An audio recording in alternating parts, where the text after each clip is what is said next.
आप सभी को नवरात्र की हार्दिक शुभकामनाएं। आइए नवरात्र के पावन अवसर पर मैं आपको सुनाती हूँ नवरात्र की व्रत कथा। एक बार की बात है, प्राचीन काल में मनोहर नगर में पीठत नाम का एक ब्राह्मण रहा करता था। वो भगवती दुर्गा का भक्त था। उसके संपूर्ण सद्गुणों से युक्त सुमति नाम की एक बहुत ही सुंदर कन्या उत्पन्न हुई। वो कन्या सुमति अपने पिता के घर बाल्यकाल में अपनी सहेलियों के साथ क्रीड़ा करती हुई इस प्रकार बढ़ने लगी जैसे शुक्ल पक्ष में चंद्रमा की कली बढ़ती है।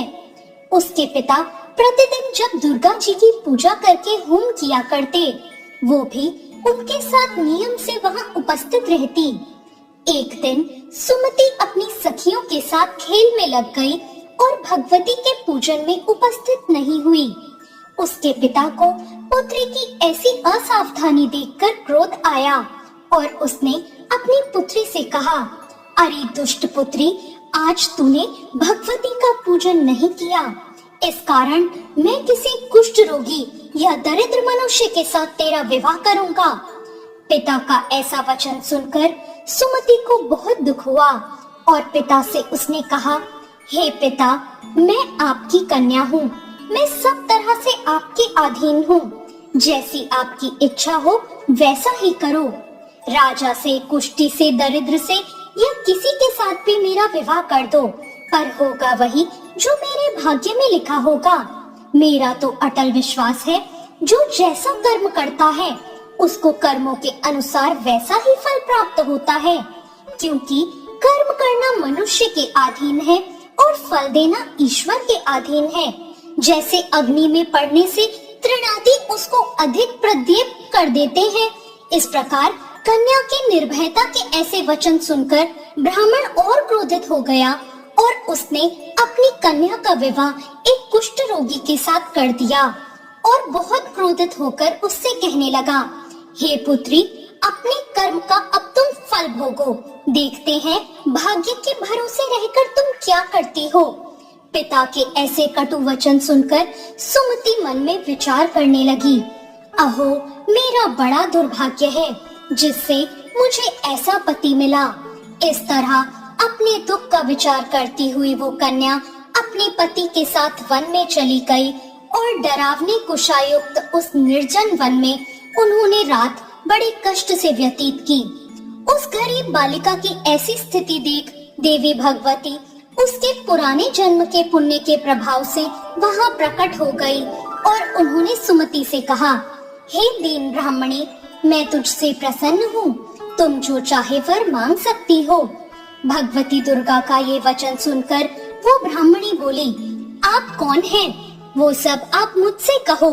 सुमति की ये बात सुनकर देवी ने कहा, मैं आदि शक्ति भगवती हूँ और मैं ही ब्रह्म विद्या व सरस्वती हूँ। प्रसन्न होने पर मैं प्राणियों का दुख दूर कर उनको सुख प्रदान करती हूँ।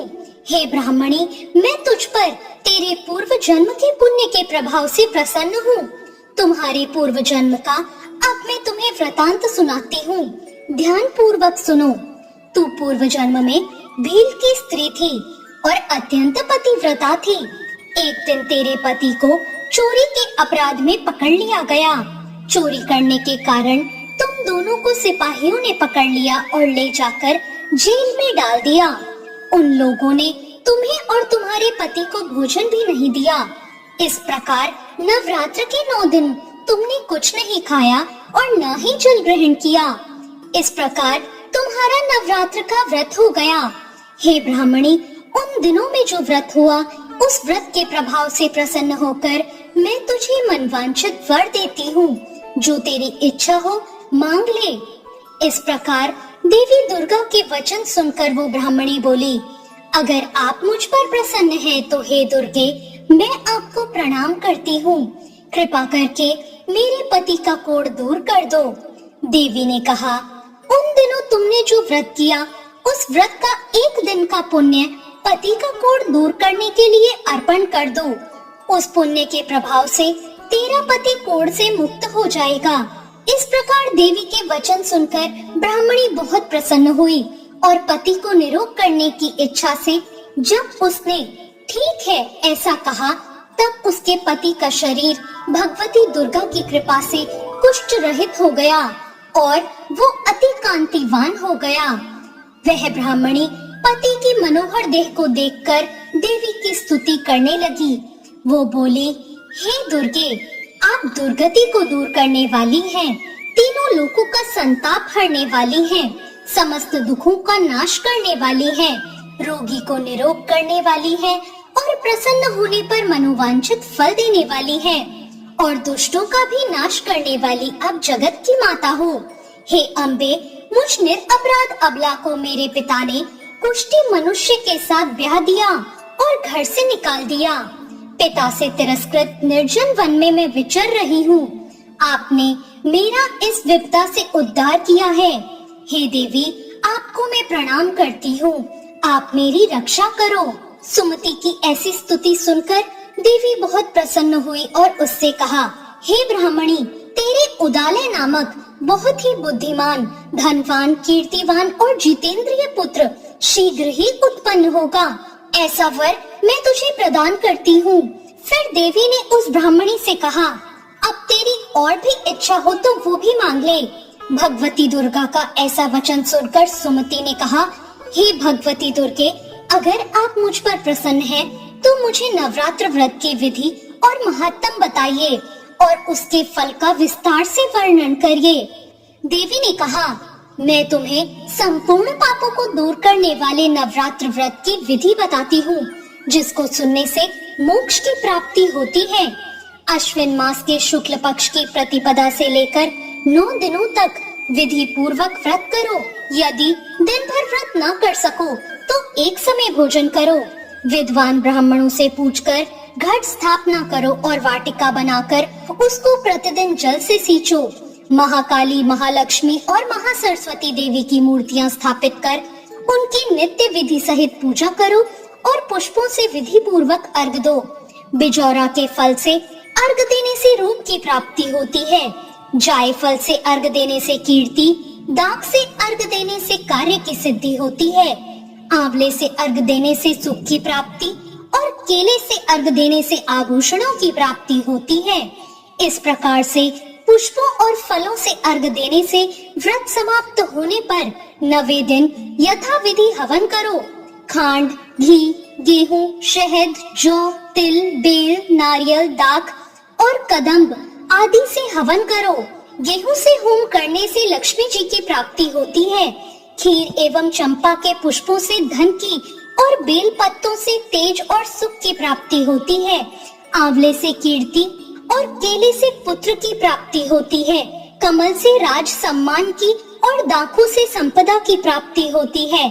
खांड, घी, नारियल, शहद, जौ और तिल या फलों से होम करने से मनवांछित वस्तु की प्राप्ति होती है।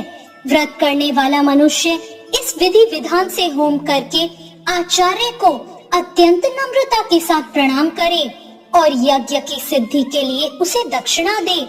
इस प्रकार बताई हुई विधि के अनुसार जो व्यक्ति व्रत करता है उसके सब मनोरथ सिद्ध हो जाते हैं। इसमें कोई भी संदेह नहीं है। इन 9 दिनों में जो कुछ दान दिया जाता है उसका करोड़ों गुना फल मिलता है। इस नवरात्र व्रत करने से अश्वमेध यज्ञ का फल मिलता है। हे ब्राह्मणी, इस संपूर्ण कामनाओं को पूर्ण करने वाले उत्तम व्रत को तीर्थ, मंदिर या घर में विधि अनुसार करो। इस प्रकार ब्राह्मणी को व्रत की विधि बताकर, फल बताकर देवी अंतर ध्यान हो गई।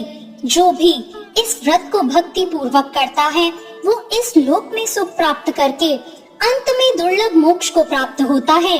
ये इस दुर्लभ व्रत का महत्तम है जो मैंने आपको सुनाया है।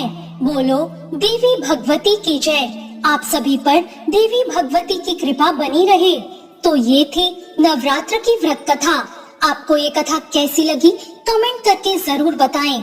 कथा अच्छी लगी हो तो वीडियो को लाइक जरूर करें और अभी तक आपने मेरे चैनल को सब्सक्राइब नहीं किया है तो चैनल को सब्सक्राइब जरूर करें। धन्यवाद।